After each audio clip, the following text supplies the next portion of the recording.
Olá pessoal, eu sou Renato Araújo Eu sou Nilzângela de Lima Souza. e esse é mais um Arte Africana Exposta, um podcast para vocês ouvirem artigos e livros. Bom, eu sou uma espécie de ditador por aqui, mas hoje eu estou bonzinho, então vou deixar você decidir. Ô Nil, o que você gostaria de ouvir hoje? Renatinho, que tal ouvirmos o artigo Que Dizer Agora sobre a Arte Africana?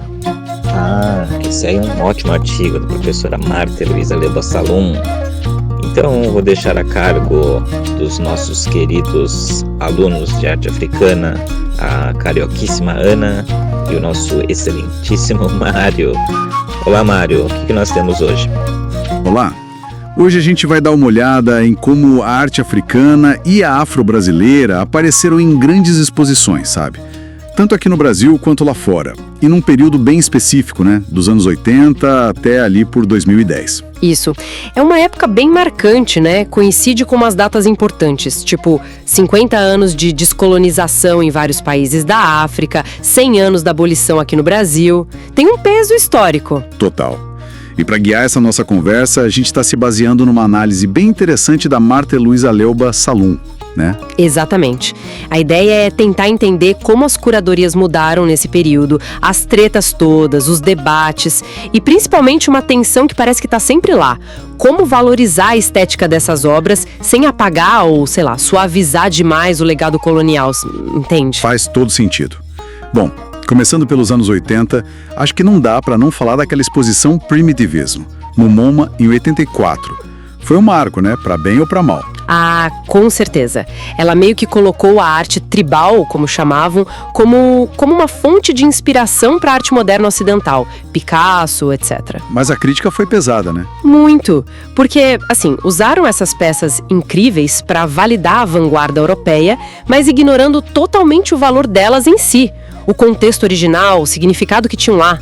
Era quase um espelho para o Ocidente se admirar, sabe? Quer dizer, a arte africana ali servia mais para contar a história do modernismo ocidental do que a sua própria história. E o mundo da arte engoliu isso ou teve reação? Ah, teve reação sim.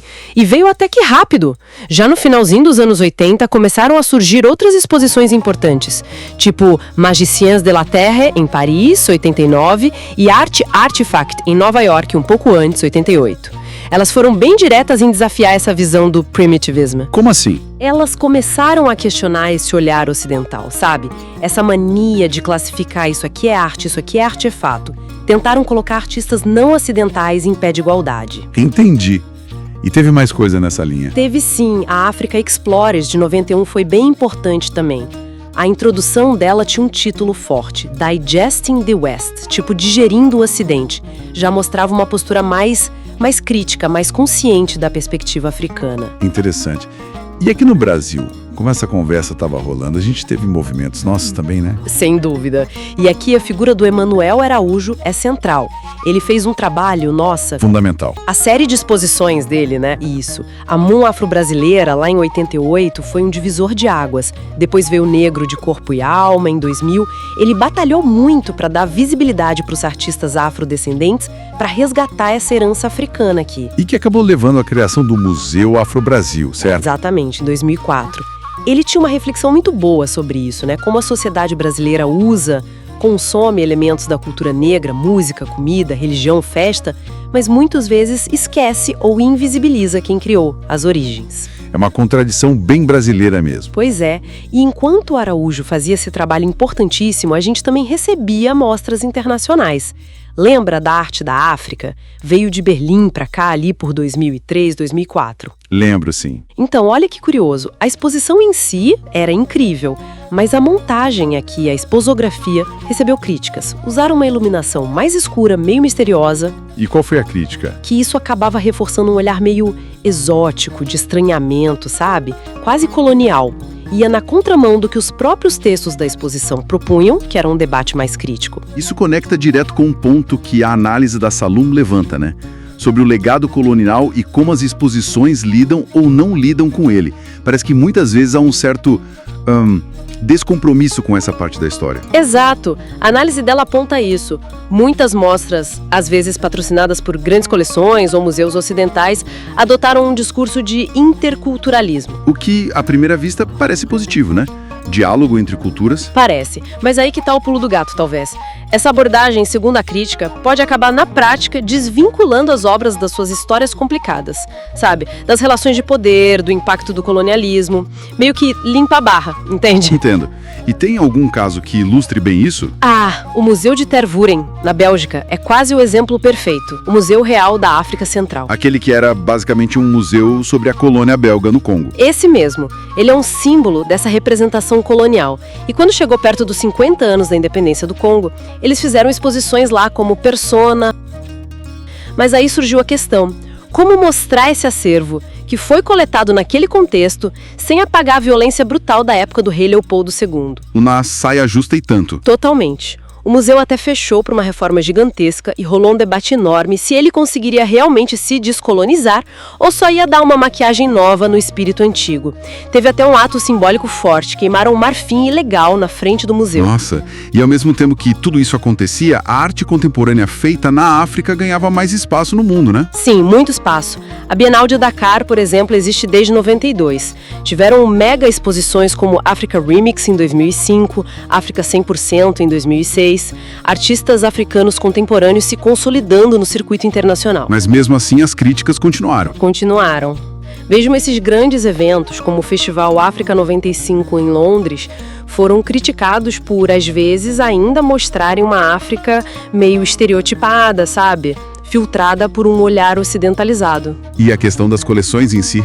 O artigo fala de peças mais recentes, tipo souvenir, que circulam por aí. Isso levanta outra discussão sobre autenticidade, sobre o valor dessas peças. É diferente um objeto feito para turista e uma coleção formada lá na África, em contato direto com os artistas, com os ateliês, como algumas que foram estudadas na Nigéria. Precisam de olhares diferentes, né? Autores como o Steiner, a Caspir, discutem isso. Então, tentando amarrar um pouco, a crítica principal que a Salum faz e que a gente está conversando aqui é que, no fim das contas, muitas dessas exposições, mesmo com boas intenções, talvez, acabaram refletindo mais o pensamento do Ocidente sobre a África do que as próprias perspectivas africanas. Acho que essa é a ideia central, sim. A arte africana, como uma categoria que a gente vê nas exposições, muitas vezes é ela mesma uma invenção ocidental. É muito difícil escapar dos padrões, dos cânones europeus de validação, e aquela velha mistura de raça e cultura continua muito forte no imaginário. Fica claro que expor essa arte é um negócio complexo pra caramba. É uma encruzilhada teórica, política, histórica, marcada por esse passado colonial, pelos debates de identidade hoje e, claro, pelo mercado de arte global. Exato.